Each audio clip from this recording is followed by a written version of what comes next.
Welcome to Karpagam creations. இன்றைக்கி நான் ஒரு சூப்பரான ஒரு ஹார்ட் இன் ஸ்பேஸ் கேக்கர் தான் பண்ணியிருந்தேன். பாருங்கள், சூப்பராக இருக்குது வியூவே.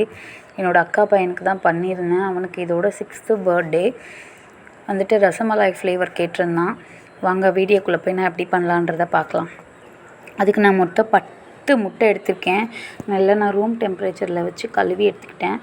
இப்போது இதை வந்துட்டு இந்த மாதிரி ஒரு பவுலில் நம்ம ஃபஸ்ட்டு வந்து ஒரு பெரிய பேனில் தான் செய்ய போகிறேன். அதனால் வந்துட்டு நான் ஒரு 3 முட்டை உடச்சி எடுத்துக்கிறேன். இதோடு வந்து வெண்ணிலா எக்ஸ்ட்ராக்ட்டு ப்ளஸ் சுகர் இது எல்லாமே சேர்த்து பீட் பண்ண போகிறேன். இப்போது நான் சுகர் வந்துட்டு ஒரு கொஞ்சமாகவே ஆட் பண்ணிக்கோங்க. அதுக்கப்புறம் நம்ம சிரப் ஆட் பண்ணுவோம், க்ரீம் ஆட் பண்ணுவோம். அதில் எல்லாத்துலேயுமே சுகர் செய்கிறனால நம்ம கொஞ்சம் கொஞ்சமாகவே மைல்டாக ஆட் பண்ணிக்கிறது ரொம்ப நல்லது. இப்போ வந்து நான் நல்லா பீட் பண்ணி மைதா மாவு எல்லாம் நல்லா பீட் பண்ணி இந்த அளவுக்கு நான் ஒரு பேனில் பட்டர் பேப்பர் போட்டு பாருங்கள், ரிப்பன் கன்சிஸ்டன்சிக்கு நமக்கு நல்லா வரணும். இங்கே பாருங்கள், இப்போ நான் 180 டிகிரி செல்சியஸில் எனக்கு 15 மினிட்ஸில் சூப்பராக நமக்கு ஒரு நல்லா ஸ்பாஞ்சியான ஒரு கேக் நமக்கு பேக் ஆகி கிடச்சிருச்சு. இப்போ நான் அடுத்த செட்டு வச்சுருக்கேன். இது வந்து 2 டயர் தான் நான் பண்ணியிருந்தேன். இது வந்து டாப்பில் வச்சுட்டு கீழே வந்துட்டு இந்த பெரிய கேக் வைக்கிறதுக்காக. பாருங்கள், நல்லா நான் செக் பண்ணி பார்த்தேன் வெந்திருக்கான்னு நைஃப் வச்சு, ஒட்டவே இல்லை. நான் சொன்ன ஸ்டெப் படியே பண்ணி பாருங்கள். இப்போ வந்துட்டு நம்ம இதை நல்லா ஆறுனதும் இதை நம்ம அன்மோல்டு பண்ண போகிறோம். பாருங்கள், சூப்பராக வந்திருக்கு, ஒட்டவே இல்லை. நான் வேறு எந்த ஒரு இதுவுமே ஆட் பண்ணலை. வெறும் முட்டை, மைதா, சர்க்கரை, எக்ஸ்ட்ராக்டு, அவ்வளோதான் ஃப்ரெண்ட்ஸ். இது மட்டுமே போட்டால் ஸ்பாஞ்சியாக நல்லா பார்க்கவே ஒரு டெக்ஸ்சர் சூப்பராக இருந்தது, சாஃப்டாக இருந்தது. நான் வந்து ரீஃபைண்ட் ஆயில் தான் ஆட் பண்ணியிருந்தேன், ஃப்ளேவரே இல்லாத ஆயில். நீங்கள் வேணால் பட்டர் கூட ஆட் பண்ணிக்கோங்க. பட்டர் போட்டிங்கன்னா இன்னும் மாய்ஸ்சராக டேஸ்ட்டாக இருக்கும் சாப்பிட. இப்போ நான் வந்துட்டு ரெண்டுமே பேக் பண்ணி எடுத்துகிட்டு வந்துட்டேன். இப்போ இது வந்து நம்ம வந்துட்டு அன்மோல்ட் பண்ணணும். இதை நான் அன்மோல்ட் பண்ணிட்டேன். இன்னும் இது பெரிய கேக்கை நான் இன்னும் அன்மோல்ட் பண்ணலை. கொஞ்சம் ஆறுனது பண்ணிவிட்டு நம்ம வந்துட்டு ஐசிங் பண்ண போகிறோம் கேக்கை. அதுக்கு நான் வந்து கீழே வந்து கேக் இதில் வைக்கிற அந்த அட்டை எடுத்துக்கிறேன். அது மேலே கொஞ்சமாக விப்பிங் க்ரீம் நம்ம ஸ்ப்ரெட் பண்ணிக்கணும். பாருங்கள், நான் ஒரு லேயர் கேக் வச்சுட்டேன். இப்போ நான் வந்துட்டு சிரப்புக்கு ரசமலாய் ஃப்ளேவருக்கு வந்துட்டு நான் மில்கில் பாதாம் பவுடர், மில்க் பவுடர், கொஞ்சமாக கண்டென்ஸ்டு மில்க் ஆட் பண்ணியிருக்கேன். இது நல்லா நம்ம மிக்ஸ் பண்ணாலே நமக்கு இந்த கலர் வந்துடும். கொஞ்சமாக ஃபுட் கலர் ஆட் பண்ணியிருக்கேன். இப்போ நான் இதை நல்லா ஸ்ப்ரெட் பண்ணி விட்டுக்கலாம். டேஸ்ட்டு சூப்பராக இருக்கும். இது நடுவில் நம்ம ரசமலாய், ரசகுல்லா அதெல்லாம் நல்லா அந்த மில்கில் சோக் பண்ண வச்சுட்டு நம்ம ஸ்ப்ரெட் பண்ணி விட்டோன்னா இன்னமுமே டேஸ்ட் நல்லாயிருக்கும். நான் வந்துட்டு பாதாம் பவுடரே இது மேலே லைட்டாக வந்து ஸ்ப்ரெட் பண்ணி விட்டுக்கிட்டேன். விப்பிங் க்ரீம் அப்ளை பண்ணதுக்கப்புறம் இந்த மாதிரி தான் நம்ம ஐசிங் பண்ணணும். நம்ம வந்துட்டு உடனே நம்ம ரெடி பண்ணி செய்கிறோம். கடையிலலாம் வந்துட்டு ஃபார் எக்ஸாம்பிள் 2 days பிஃபோரெல்லாம் கேக் பேக் பண்ணிவிட்டு அதுக்கு முன்னாடியே பேக் பண்ண க்ரீமெல்லாம் தான் யூஸ் பண்ணுவாங்க. நம்ம அப்படி கிடையாது.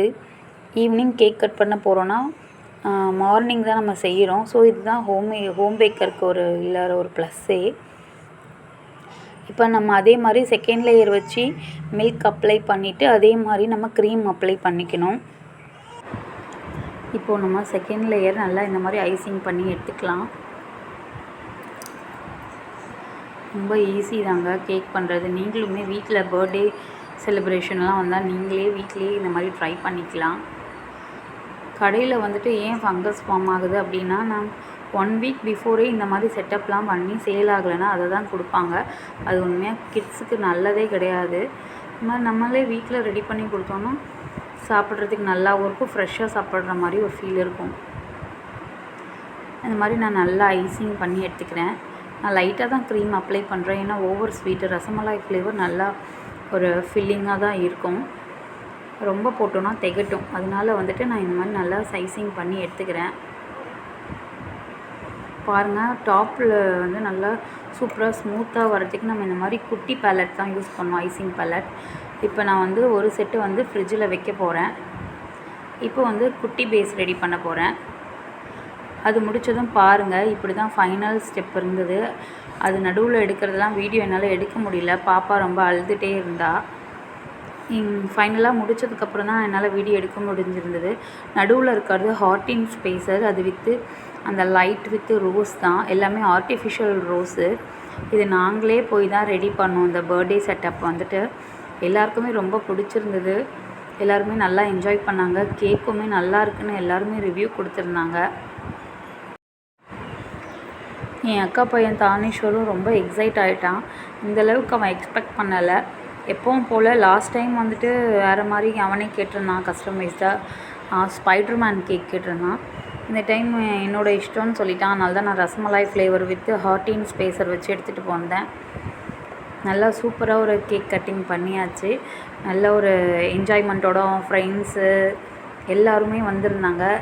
நல்லா என்ஜாய் பண்ணான். இது வந்து லாஸ்ட் டைமில் நான் அவனுக்கு ஸ்பைடர்மேன் கேக் பண்ணியிருந்தேன். அந்த வீடியோ தான் போட்டிருக்கேன். உங்களுக்கு எந்த கேக்கு பிடிச்சிருக்குன்னு கமெண்ட் பண்ணுங்கள். உங்களுக்கு கேக் வேணும்னா விழுப்புரத்தில் தான் இருக்குது. எப்போனாலுமே வந்துட்டு காலையில் சொன்னிங்கன்னா வித்தின் 2-3 ஹவர்ஸில் நம்ம டெலிவரி பண்ணிடலாம். ஹோம் பேக்கிங் தான், ஃப்ரெஷ்ஷாகவே எல்லாமே பண்ணி கொடுக்கலாம். அதனால் வீடியோ பிடிச்சிருந்தால் லைக் பண்ணுங்கள், ஷேர் பண்ணுங்கள், சப்ஸ்கிரைப் பண்ணுங்கள். தேங்க்யூ ஃபார் வாட்சிங்.